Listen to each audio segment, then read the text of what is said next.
তারেক রহমান হলো প্রধানমন্ত্রী আসার উপলক্ষে নয়াপল্টনে ডগ স্কোয়াড দ্বারা নিরাপত্তা নিশ্চিত করছে র্যাব।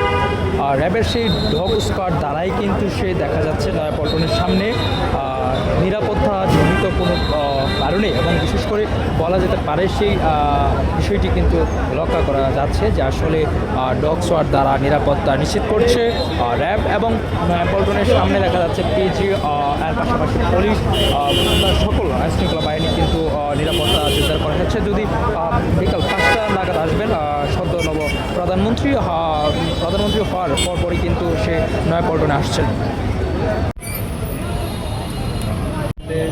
ডগ স্কোয়াডে নিরাপত্তায়